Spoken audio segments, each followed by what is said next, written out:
गीता अध्ययन के इस सेशन में आप सभी का स्वागत, जहां हम राणा सर के साथ भगवत गीता के चौथे अध्याय को जानने का प्रयास कर रहे हैं। और आज बारी है चौथे अध्याय के 26वें श्लोक को जानने की। सर को प्रणाम और निवेदन कि आज के सेशन की शुरुआत करें। ओम वसुदेव सुतं देवं कंस चाणूरमर्दनम देवकी परमानंदम कृष्णं वंदे जगद्गुरुम। सभी को बहुत बहुत प्रणाम।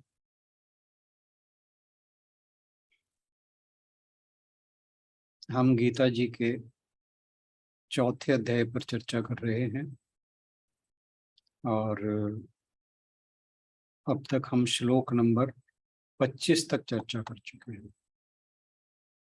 श्लोक नंबर 24 तक भगवान जी ने 18 से 24 तक भगवान जी ने कर्मों के रहस्य के बारे में बताया कि कर्मों का स्वरूप कैसा है।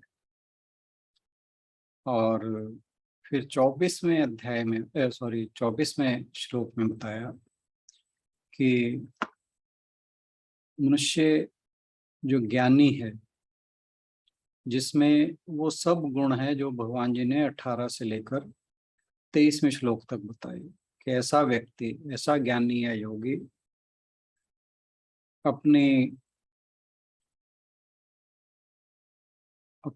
जो वास्तविक स्वरूप है उसमें स्थित होकर जो भी कर्म करता है वो एक यज्ञ के रूप में होता है। और उसमें बताया कि वो सारा, उसे जो भी कर्म है उसमें हर कर्म में ब्रह्म दिखाई देता है। करने वाला भी, जो हो रहा है वह भी, जहाँ पहुंचना है वह भी, यानी गंतव्य जो प्राप्त करना है, तो सब कुछ ब्रह्म है। ऐसे व्यक्ति की ब्रह्माकार वृत्ति हो जाती है, वो ब्रह्म से एकमेव हो जाता है। उसका हर कार्य, हर कर्म ब्रह्म के लिए है, ब्रह्म के द्वारा है और ब्रह्म ही है।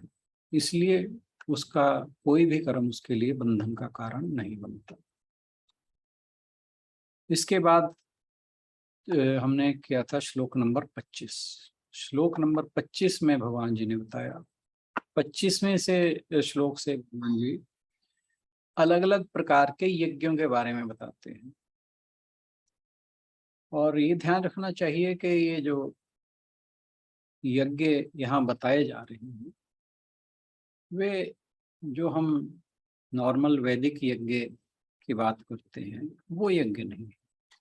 यहाँ भगवान जी ने यज्ञ की एक अलग ही डेफिनेशन बता दी है।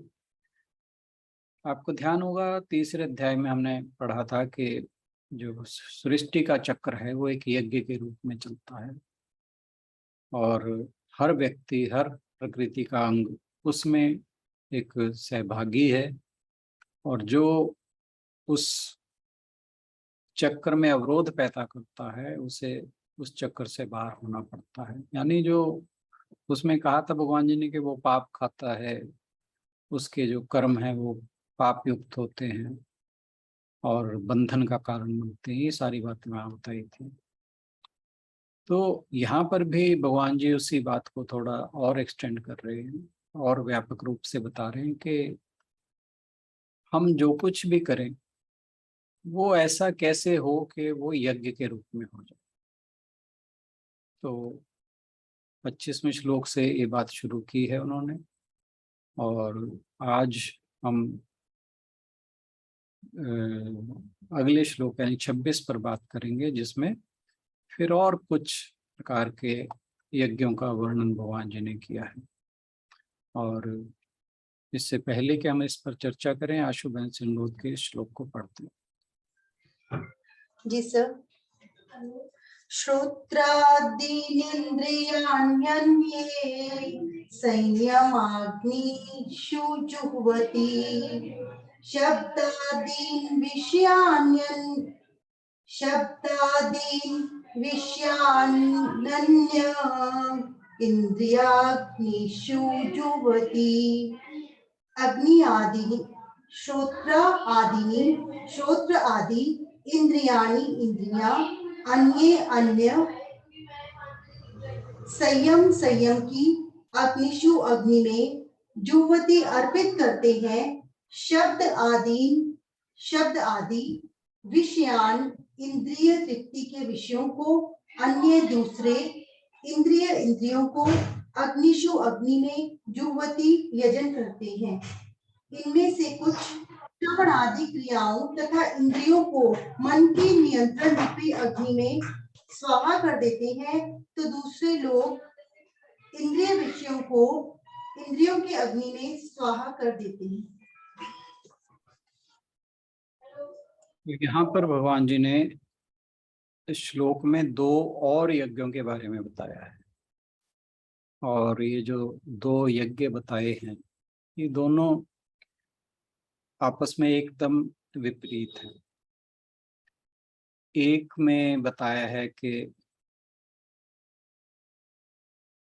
कहा कि कुछ ज्ञानी लोग, कुछ योगी लोग श्रोत्र आदि समस्त इंद्रियों का संयम रूप से अग्नि में हवन किया करते हैं, होम किया करते हैं। यानी इंद्रियों का संयम जो है वो यज्ञ रूप की अग्नि जो है उसके अंदर होम करना, एक तो ये यज्ञ बताया। और दूसरा कहा कि दूसरे योगी लोग शब्द आदि विषयों का इंद्रिय रूप अग्नियों में हवन किया करते हैं। तो पहले में तो बता रहे हैं कि इंद्रियों का संयम करना है, इंद्रियों के संयम का जो यज्ञ अग्नि है उसमें हवन करना है। दूसरे में बता रहे हैं कि अब जो अग्नि है वो इंद्रिय रूप अग्नि है। पहले इंद्री जो थे वो आहुति हो गई अग्नि के अंदर, यज्ञ अग्नि के अंदर, और दूसरे के अंदर जो इंद्रियां हैं वे स्वयं अग्नि हो जाती हैं जिनके अंदर विषयों का हवन करना है। तो इस प्रकार से दोनों एकदम से विपरीत हैं। तो पहले यज्ञ में जो यहाँ पर बताया भगवान जी ने, उसमें कहा है कि हम जो अपनी इंद्रियां हैं उनकी जो भी एक्टिविटीज हैं उनको कंट्रोल करने की कोशिश करते हैं। कंट्रोल किससे? अपने विवेक के द्वारा। और यहाँ पर जो अग्नि की बात हुई है वो है आत्म संयम, संयमाग्निशु है ना, वर्ड है यहाँ पे जुहोवती। तो जो आत्म संयम की अग्नि है उसके अंदर श्रोत्राद्रि इंद्रियान्य के जो श्रोत्र आदि अन्य प्रकार की इंद्रियां हैं, इसमें सारी इंद्रियां आ गई इसलिए यहाँ पे अन्य अन्य वर्ड यूज किया उन्होंने। तो यानी जो भी हमारी इंद्रियां हैं, रूप रस गंध, ये जितनी भी प्रकार की इंद्रियां हैं, ये तो विषय हो गए रूप रस गंध, और इंद्रियां हो गई जैसे हमारे कान है, नाक है, आँख है, जीभा है, त्वचा है, ये सब इंद्रियां हो गई। तो कहा कि ये जो इंद्रियां हैं इनको संयम की अग्नि के अंदर जो इंद्रियां हैं उनको आहुति के रूप में अर्पित किया जाता है। तो जो योगी लोग इन इंद्रियों की क्रियाओं को आत्म संयम रूपी अग्नि में आहुति के रूप में होम करते हैं, उससे अपनी इंद्रियों पर नियंत्रण हो जाता है। और जब आप आत्म संयम की अग्नि में अपनी सभी इंद्रियों को अर्पण कर देते हैं तो फिर पाएंगे आप कि आपकी इंद्रियां नियंत्रित होकर मन को शुद्ध कर देती हैं। कि जब इंद्रियां संयमित हो गई, उस आत्म संयम के यज्ञ में उनका होम हो गया, तो फिर आपके पास जो बचता है वो शुद्ध मन बचता है। क्योंकि मन जो है उसमें विकार इंद्रियों के विषयों के कारण होते हैं।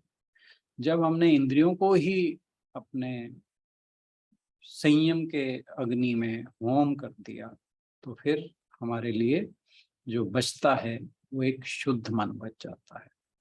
और यह इसे भगवान जी ने बताया कि यह एक प्रकार का यज्ञ है। तो यहाँ पर फिर जो अग्नि है उसे एक प्रतीक के रूप में बताया जाता है, और जो अग्नि है वो यहाँ पर, अब अग्नि जो आ गई है वो आत्म संयम के, स्वयं के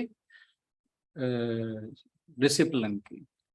तो इसमें जो भी आहुति डाली जाती है तो वो उसकी प्रकृति को बदल देती है। हमने कल बात की थी, जो भी अग्नि में अशुद्ध पदार्थ, जो भी पदार्थ डाला जाता है उसमें उसका जो अशुद्ध भाग है वो अग्नि उसमें से निकाल देती है, उसे भस्म कर देती है, और जो बचता है वो शुद्ध भाग बचता है। तो जब संयम की अग्नि को उसके चरम पर ले जाया जाता है, चरम पर कैसे ले जाया जाएगा? अपनी इंद्रियों को आहुति, क्योंकि जब हम अग्नि के अंदर आहुति डालते हैं फिर उसकी ज्वाला जो है ऊपर को बढ़ती है, ऊपर की ओर बढ़ती है। तो जब हम उसमें अपनी इंद्रियों को आहूत करते हैं, इंद्रियों की आहुति देते हैं, तो जो संयम की आग है वो अपने चरम पर पहुंच जाती है। उससे हमारा अपनी इंद्रियों पर पूर्ण नियंत्रण हो जाता है। तो ऐसा व्यक्ति जो भी कर्म करता है, कर्ता के रूप में उसके सिर्फ अपने शरीर के पालन पोषण के लिए, और जो कुछ भी उसके अन्य कर्म है वो अपने आनंद के लिए नहीं करता। किसी भी चीज का आनंद लेना, आनंद का मतलब यहाँ पर इंद्रिय सुख की बात होगी, इंद्रिय भोग की बात होगी। तो वो जो खाता है, पीता है, उठता है, बैठता है, उसकी सारी क्रियाएं केवल और केवल यज्ञ रूप में अपने शरीर के पालन पोषण के लिए होती हैं। उसमें आनंद का भाव, यानी जो क्षणिक सुख है, परमानंद की बात नहीं हो रही, जो भोग आनंद की बात हो रही, जो भोगों का आनंद है, उस प्रकार का विचार बिल्कुल खत्म हो जाता है, और मन को पूरी तरह अंतर्मुखी होकर शुद्ध बनाया जाता है। जैसे हम एक घोड़े की बात करें, अगर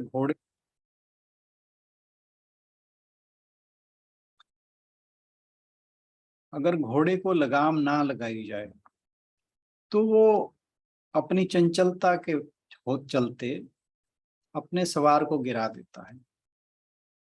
इसी प्रकार जब हमारी इंद्रियां अपने संयम में ना हो तो वो मनुष्य को गिरा देते हैं। गिरा मतलब यहाँ पर उसका पतन कर देते। तो जो आत्मा रूपी रथ है उसके जो सवार है, सवार कौन है? जीव, यानी हमारा स्वयं का स्वरूप।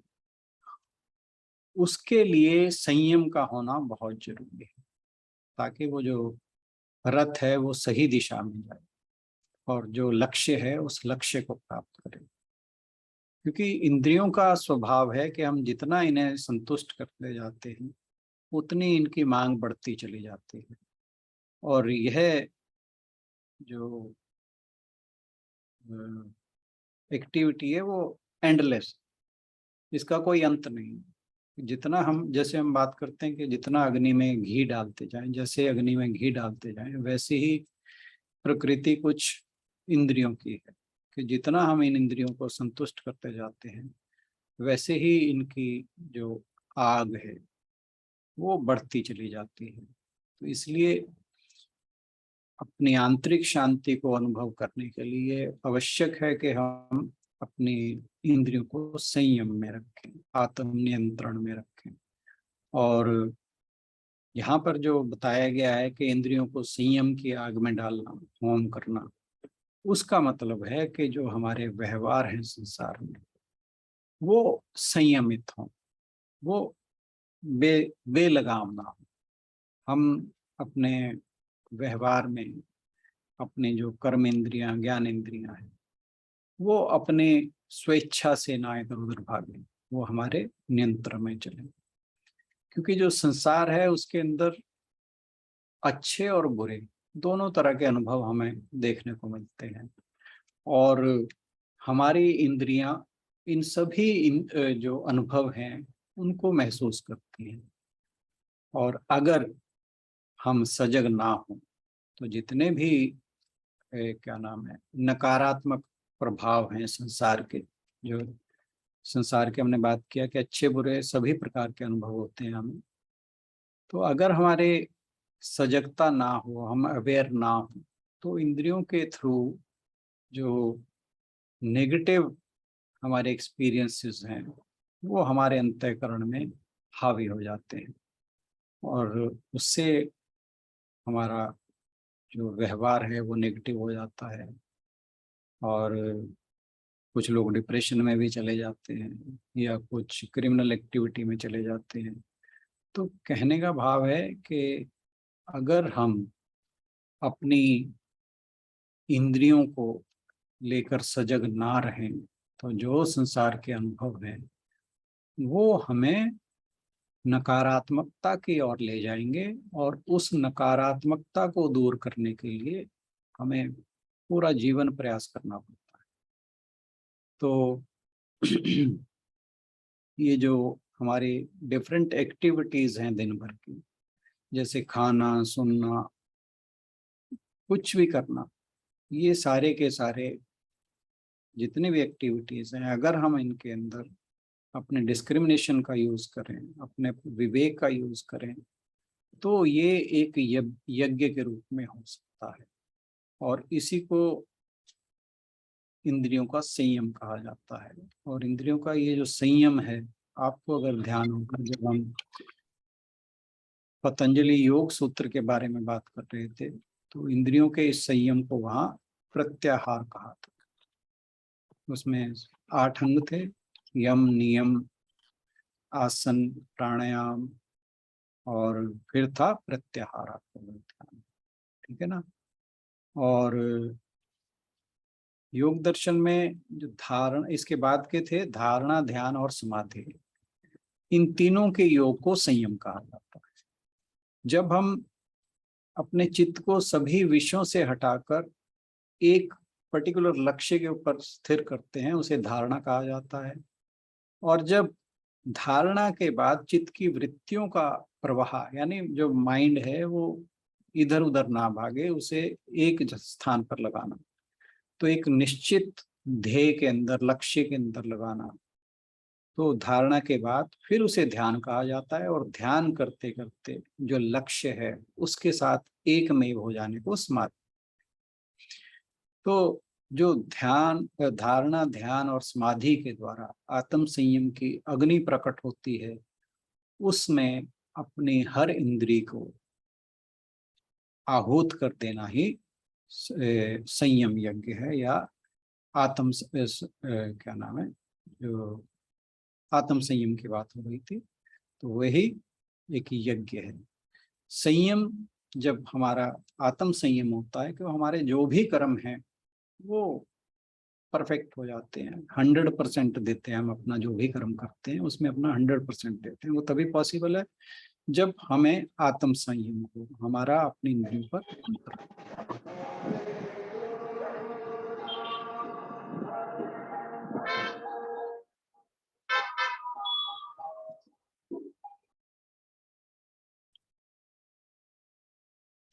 जहाँ हम बात कर रहे थे कि संयम से जो भी हमारे कर्म हैं वो 100% होते हैं, और 100% होंगे तो कर्म हमारे कुशल होंगे। और अगर संयम नहीं है तो फिर हमसे गलत काम हो जाते हैं, दुष्कर्म हो जाते हैं। और जब कर्म में, ध्यान में, व्यापार में, कोई भी हम काम कर रहे हैं, जहाँ भी हम मन लगाकर इंद्रियों को संयम में कर कर कुछ भी करते हैं, तो वहाँ अपने कर्म में कुशलता आ जाती है। और जब कर्म में कुशलता आती है फिर सफलता और शांति स्वाभाविक है, उसका परिणाम होता है। और इसी संयम को, आपको ध्यान होगा, भगवान जी ने दूसरे अध्याय के 58वें श्लोक में कहा था कि जैसे कछुआ अपने सब अंगों को सब ओर से समेट लेता है, उसी प्रकार जब इंद्रियां सब विषयों की ओर से हटी रहती हैं तब संयम अपने आप हो जाता है। तो संयम का एकमात्र तरीका है अपनी इंद्रियों को सब ओर से समेट लेना, विषयों की ओर से हटा लेना। तो जब संयम हो जाता है फिर व्यक्ति से अशुभ कर्म नहीं होता, जिसमें बात आई थी कि विषम कर्म की बात आई थी, जो श्लोक नंबर 17 में इसी अध्याय में भगवान जी ने बताया था। तो उससे जो अकर्म, विकर्म और सकर्म की बात आई थी, तो जो विकर्म है वो होना बंद हो जाता है। क्यों? क्योंकि जैसे अगर हम लोहे की तलवार के एक एग्जांपल है, लोहे की तलवार को अगर पारस के पत्थर से उसको छू दें तो वो सोने की हो जाएगी। लेकिन सोना, आप ध्यान दीजिए, सोना एक सॉफ्ट मेटल है। तो वो जो तलवार लोहे की लोगों के गले काट देती थी, लोगों के हिंसा करती थी, अगर वो पारस के साथ टच हो जाए तो बेशक वो तलवार तो रहती है, लेकिन फिर उससे हत्या नहीं हो सकती, उससे वध नहीं हो सकता। इसी प्रकार जो संयमी व्यक्ति है वो रहता तो संसार में है, क्योंकि उसे ब्रह्म रूपी पारस छू चुका है, उसका आत्म संयम हो चुका है। तो फिर वो जो भी कर्म करता है उससे दुष्कर्म नहीं होते, जो भी कर्म होते हैं वो अकर्म ही होते हैं। इसमें हम एक एग्जाम्पल ले सकते हैं रावण और दशरथ की। रावण के कहा जाता है कि उसके 10 सिर थे। तो 10 सिर थे तो इसका मतलब हो गया हर सिर में 5 कर्मेंद्रियां और 5 ज्ञानेंद्रियां। तो 10 इंद्रियां उसके हर एक सिर के साथ थी। और रावण अपनी इंद्रियों के इतने प्रभाव में था, यानी इंद्रियों का दास था वो। तो वो भोगों में सदा रत रहता था। तो इसी कारण उसे दशानन कहा जाता, उसके 10 सिर बन गए थे। लेकिन जो दशरथ थे, दशरथ के लिए कहा जाता है, उनका नाम दशरथ इसलिए था कि वो अपने रथ को 10 दिशाओं में ले जा सकते थे। मतलब हम नॉर्मली 8 दिशाओं की बात करते हैं ना, south east, south west, south north east west, फिर जो कॉर्नर्स के आते हैं, है ना। तो 8 8 दिशाएं हो गई, फिर 2 दिशाएं ऊपर और नीचे की।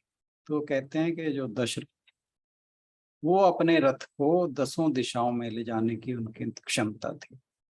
लेकिन क्योंकि उनका आत्म संयम था तो वो अपने रथ को केवल लक्ष्य की तरफ ले जाते थे। ऐसा नहीं कि उनका रथ किसी भी दिशा में जाता था। तो ये जो है बात है कि संयम से क्या फर्क पड़ता है मनुष्य को। तो रावण जो था वो संयम में नहीं था, इसीलिए वो विनाश को प्राप्त हुआ। और जो राजा दशरथ थे वो, उनका संयम था, तो इसीलिए वो एक राम जैसे पुत्र के पिता हुए। तो जो आत्म संयम का मार्ग है यह एक यज्ञ स्वरूप है। आत्म नियंत्रण का हर रूप, जहाँ पर हम परमानंद की प्राप्ति के लिए जो अहंकार का भोग है हमारा, उसे यज्ञ की अग्नि में, आत्म संयम की अग्नि में समर्पण कर देते हैं। और जो हमारे निचले स्तर के, यानी जो नीच कर्म है हमारे, तो नीच कर्म के जो आवेग हमारे अंदर, जो पशु तुल्य आवेग हमारे अंदर उठते हैं, राक्षसी या आसुरी भाव हमारे अंदर उठते हैं, उनको छोड़ देते हैं। तो फिर हमारा हर कर्म यज्ञ हो जाता है। उसके बाद ऐसे जो जीवन है यज्ञ रूपी जीवन, ऐसा व्यक्ति का जीवन, ऐसे योगी का जीवन एक मैकेनिकल वे में चलता रहता है, एक मशीन की तरह चलता तो रहता है, लेकिन उसका मन हमेशा अपने स्वरूप में स्थित रहता है। तो ये थी पहले प्रकार के यज्ञ की बात, जिसके अंदर इंद्रियों का जो होम है वो आत्म संयम के अंदर, आत्म संयम रूपी यज्ञ के अंदर होम होता है। दूसरे प्रकार का यज्ञ यहाँ पर जो बताया गया है, दूसरे प्रकार के यज्ञ में इंद्रियों की जो आराधना है, सॉरी, इंद्रियों का जो उपयोग है वो ईश्वर की आराधना के लिए किया जाता है। यानी हम इंद्रियों को उनके विषयों में जाने देते हैं। वहां पर तो हम क्या कर रहे थे कि इंद्रियों को संयम में कर रहे थे पहले। मतलब फर्क हमें क्लियर होना चाहिए ना, कि हम सुनते जाएं या बोलते जाएं तो समझ ही ना आ रहा हो क्या रहा है। तो पहले में क्या था, पहले में हम इंद्रियों को संयम, अपने जो सेल्फ कंट्रोल है उस यज्ञ की अग्नि के अंदर होम कर रहे थे। लेकिन यहाँ पर उल्टा है, यहाँ पर हम इंद्रियों को विषयों में जाने देते हैं। लेकिन ये विषयों में जाना कुछ अलग तरह का, जो नॉर्मल एक अज्ञानी व्यक्ति जैसा विषयों में रमण करता है वो वाला नहीं है। यहाँ पर क्या है कि जो इंद्रियों की अग्नि है, अब यहाँ पर इंद्रियां यज्ञ की अग्नि बनी हुई है। फर्क समझ लीजिए, पहले इंद्रियां सामग्री थी जिनको आत्म संयम रूपी यज्ञ की अग्नि में डाला जा रहा था। अब यहाँ पर इंद्रियां स्वयं अग्नि बन गई हैं। तो जो इंद्रियों की अग्नि है उसमें विषयों को आहुति के रूप में डाला जाता है। जैसे हम कुछ भी आंखों से देखते हैं, आंखों से हमें जो भी रूप रंग दिखाई देता है, उसे हम अगर भगवान की अभिव्यक्ति के रूप में देखें तो फिर हमारा विषयों में जाना किसी तरह से हमें बाधित नहीं करता, हमें भोगों में नहीं ले जाता, वो हमें ईश्वर की तरफ ले जाता है। तो यानी विषयों को हम उच्च अवस्था तक लेके जाते हैं। यानी उनको, जो इंद्रियों के विषय हैं, वो भगवान की आराधना के लिए यूज करते हैं हम। कि हमने किसी को देखा, उसमें भगवान का रूप देखें, कुछ सुना, उसे समझें कि भगवान के नाम का कीर्तन हो रहा है, कुछ भोजन किया तो सोचा कि ये तो मैं, जो मेरे अंदर ईश्वर बैठा है उसके लिए खा रहा हूँ, है ना। तो जो कुछ भी, अब कुछ सुगंध आई हमें, तो ये तो भगवान के नाम की सुगंध है ना। तो जो कुछ भी हमें, जहां भी हमारे विषय इंद्रियों के जाते हैं, उनको ईश्वर के साथ जोड़ देंगे। तो जब हम अपने विषयों को इस प्रकार से, सभी जो हमारी पांचों इंद्रियां हैं उनके विषयों को ईश्वर के साथ जोड़ देते हैं, तो उसके साथ जुड़ने वाली हर चीज पवित्र हो जाती है। और इस तरह से जो हमारा व्यवहार है, जो भी हमारा संसारिक व्यवहार है, वो अध्यात्म में बदल जाता है और हमारा हर एक्शन डिवाइन हो जाता है। और यहाँ पर जो एक एग्जाम्पल हम ले सकते हैं कि जैसे जो एक ज्वेलर है, ज्वेलर जो है वो केवल, उसके पास जो हम गहने लेके जाते हैं, वो कितना भी सुंदर हो गहना, कोई भी आभूषण लेके जाओ, सुंदर से सुंदर आभूषण, आप जब उसके पास लेके जाते हैं तो उसका सुंदरता से कोई लेना देना नहीं है। उसका सिर्फ लेना देना है कि इसका वजन कितना है। जो आप उसके पास आभूषण लेके गए हो, जो भी आप ज्वेलरी लेके जाते हो, उसकी रुचि केवल और केवल उसके वेट में, कि इसका कितना वजन है, कितना सुंदर है, कितना बड़ा है, कितना छोटा है, इससे उसका कोई लेना देना। तो यानी उसकी, उसके विषय में कोई रुचि नहीं, वो विषयों से उसके हट चुका है। उसे केवल और केवल जो वास्तविक रूप है उन गहनों का, उन आभूषणों का, वो क्या है, वो है स्वर्ण, उसे उसमें इंटरेस्ट है। तो इसी तरह जो योगी हैं वो इस बात की धारणा का त्याग करते हैं कि वो भौतिक दुनिया में जी रहे हैं। वे मानते हैं कि जो कुछ भी संसार के अंदर ये जड़ चेतन पदार्थ है, वो केवल सत्व, रजस और तमस, इन गुणों के व्यवहार के कारण है। तो जैसे एक जो ज्वेलर है, वो स्वर्ण के आभूषणों को पिघला देता है, वैसे ही ये जो योगी है, ये जितने भी जड़ चेतन पदार्थ आदि वस्तुएं हैं, उन्हें ब्रह्माग्नि में पिघला देता है। हम जो आंखों से देखते हैं, फिर क्या होता है, वो ब्रह्म है। जो हम सुनते हैं वो ब्रह्म है। तो जब ऐसा संयम हो जाता है तो फिर हर तरफ ब्रह्म की ही अनुभूति होती है। तो जो विषय हैं, वो हमें ये समझना चाहिए कि विषय आते कहाँ से। विषय हमारे मन से ही उत्पन्न होते हैं। जैसे हम बहुत बार एक बात करते हैं कि जैसे हमने एक सुंदर फूल देखा, तो जब देखा उसको, अगर तो हमारा ये विचार हो कि भगवान ने कितनी सुंदर रचना की है, तो यहाँ पर इतना विचार किया तो बात खत्म हो। लेकिन अगर ये विचार की बजाय ये आ जाए कि ये फूल बड़ा सुंदर है, इसे तो अपने पास होना चाहिए, मन में विकार पैदा हो गया, ठीक है ना। तो मन में विकार पैदा हुआ तो फिर उसके प्राप्ति की इच्छा शुरू हो गई।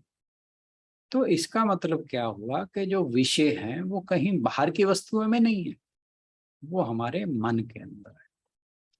तो ये आंखें, कान, नाक, ये सारी चीज देखते तो बाहर की ओर हैं, लेकिन जो विकार हम पैदा होते हैं वो हमारे मन के अंदर पैदा होते हैं। तो जो शब्द, स्पर्श, रूप, रस, गंध, ये जो जितने भी विषय हैं, इनको हमारी इंद्रियां भोगती हैं। और इंद्रियों का अपने अपने हर विषय के अंदर एक राग द्वेष होता है। जैसे हम आँख की बात करें, वो कोई अच्छी चीज को देखना पसंद करती है, कोई अच्छे रूप को, अच्छे रंग को देखना पसंद करती है। लेकिन कोई उसे बुरी चीज दिखे जो देखने में अच्छी ना हो, तो उसके प्रति उसके अंदर द्वेष होता है। जो अच्छी है उसके प्रति राग होता है, जो बुरी है उसके प्रति द्वेष होता है। और हर एक इंद्री अपने अपने विषय के वश में रहती है। तो जैसे जैसे विषय भोगने को मिलते हैं, वैसे वैसे हमारी इंद्रियां बनती चली जाती हैं। ये कब होता है, जब हमारा इंद्रियों पर वश ना हो। और अगर ये विषय हमारे पवित्र हों, जैसे मैंने कहा कि हमें अगर कोई रूप दिखाई देता है, वो हम सोचें कि ईश्वर का रूप, तो अगर हमारे विषयों में इस प्रकार की पवित्रता आ जाए, तो फिर हमारी जो इंद्रियां हैं उनकी चंचलता जाती रहती है। और जब इंद्रियों की चंचलता चली जाती है, तो फिर मन की चंचलता जाती रहती है। मन जो है फिर वो शांत और शुद्ध हो जाता है। अब मीठा बोलना, सत्य बोलना, कान से किसी की बुराई ना सुनना, किसी को बुरी दृष्टि से ना देखना, हाथों से कुछ बुरा ना करना, पैरों से किसी बुरा काम करने के लिए ना जाना, तो ये सारे के सारे इंद्रिय यज्ञ हैं। तो ये, और इसमें अब क्या हो रहा है कि जो विषय है, जैसे मीठा बोलना, मीठा जो है वो विषय हो गया, और जो इंद्रिय हो गई वो हो गई जीवा। तो अब जब जो मीठा है उसका होम जीवा रूपी इंद्रिय के अंदर हो गया, तो ये हो गया इंद्रियों का यज्ञ। तो यहाँ पर इंद्रियां जो हैं वो अग्नि हो गई, और जो विषय हैं वो हो गए आहुति, विषयों की आहुति हो गई। तो हर चीज को, जो इंद्रियों के विषय हैं, उनको पवित्रता के भाव से देखना, सुनना, करना। तो जब इंद्रिय यज्ञ जो करता है, वो राग द्वेष से विरक्त हो जाता है, राग द्वेष उसके मुक्त हो जाते हैं। फिर जब राग द्वेष हट जाते हैं उसके, फिर जो विषयों को जो भोगता है, वो उन विषयों को भोगने में उसे कर्म का बंधन नहीं लगता, और क्यों, उसके सारे विषय पवित्र हो जाते हैं, एक पवित्र चेतना के साथ जुड़ जाते हैं। तो ऐसे व्यक्ति का मन सदा प्रसन्न रहा करता है। और जो व्यक्ति विषयों के पीछे भागता है, उनके भोगों के पीछे भागता है, तो वो जो विषयों का चिंतन है वो मनुष्य की दुर्गति करता है। आपको ध्यान होगा दूसरे अध्याय में भगवान जी ने श्लोक नंबर 62 और 63 में वो समझाया था कि क्या था वो श्लोक,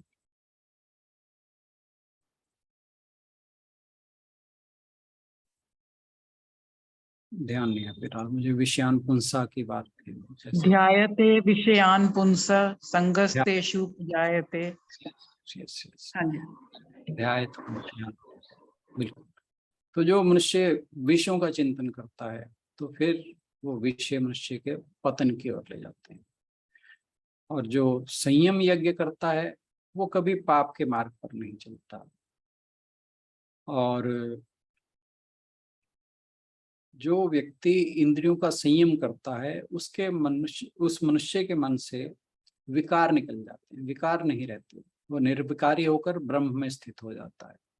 फिर उसके अंदर शांति, समता, शीलता, ये जितने भी दैवीय गुण हैं ये सारे के सारे आ जाते हैं।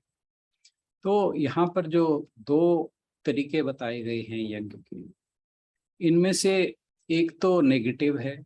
नेगेटिव मतलब जिसके अंदर जो हमारी सेंसेस हैं उनके कंट्रोल की बात बताई गई कि सेंसेस को कंट्रोल करके आत्म संयम की अग्नि में होम करते हैं ना, तो ये तो एक नेगेटिव कन्नोटेशन है। दूसरा था कि जो अपनी इंद्रियां हैं उनके विषयों को एक उच्च स्तर तक ले जाना, तो ये एक पॉजिटिव तरीका है।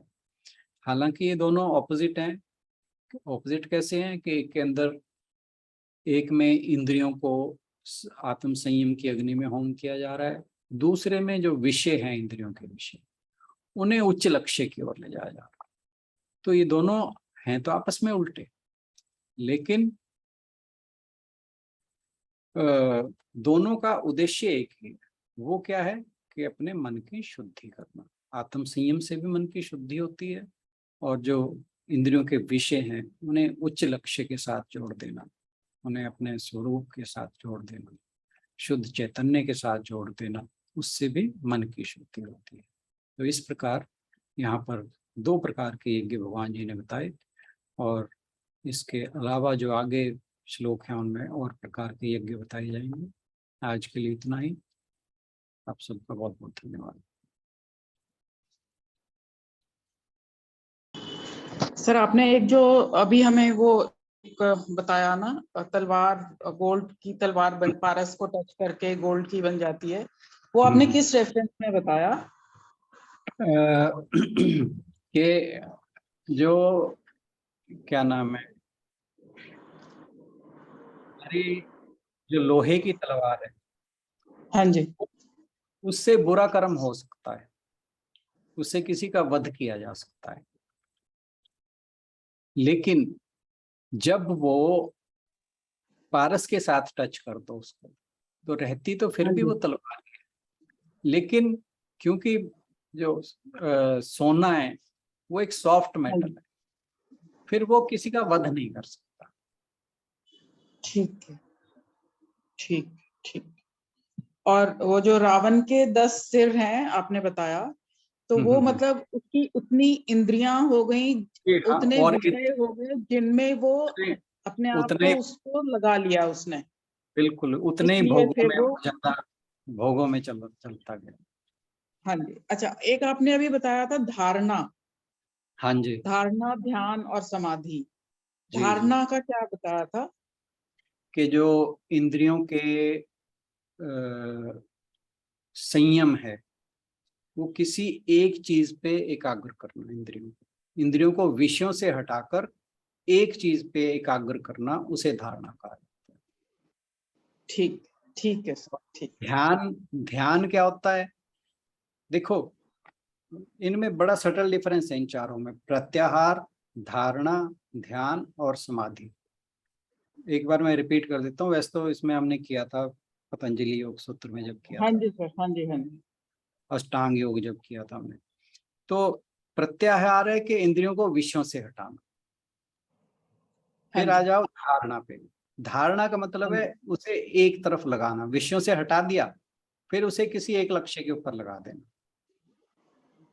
अब आ जाओ ध्यान पे। ध्यान में क्या है कि अपनी जो मन की सारी वृत्तियां हैं वो उसी एक लक्ष्य की ओर चला देना, मतलब मन को फिर और किसी और वृत्ति में ना जाना।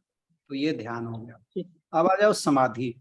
समाधि के अंदर जो मन अंतःकरण है उसे उस एक लक्ष्य के साथ एक मेव हो जाना।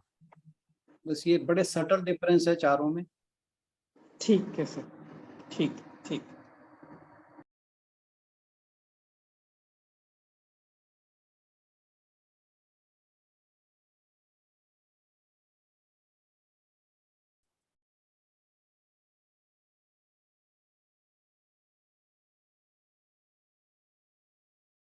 कोई और कुछ कहना चाहेगा या कुछ क्लियर होने में रह गया हो? मेरा प्रयास तो रहता है कि मैं जितने ज़्यादा तरीके लगाकर समझें या समझाने की कोशिश करूं, पर फिर भी अगर कहीं बात रह जाती है तो let us discuss it.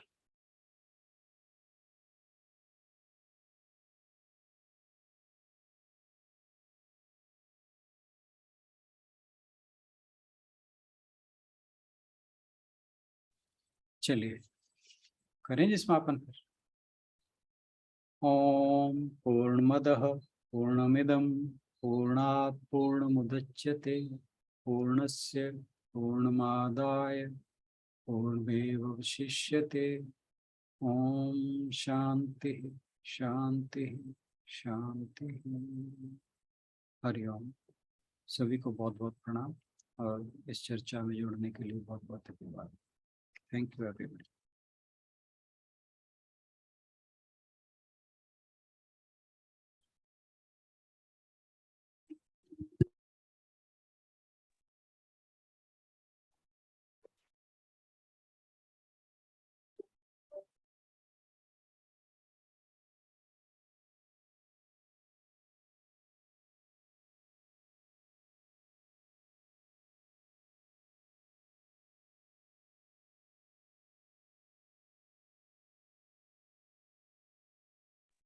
Thank you, sir.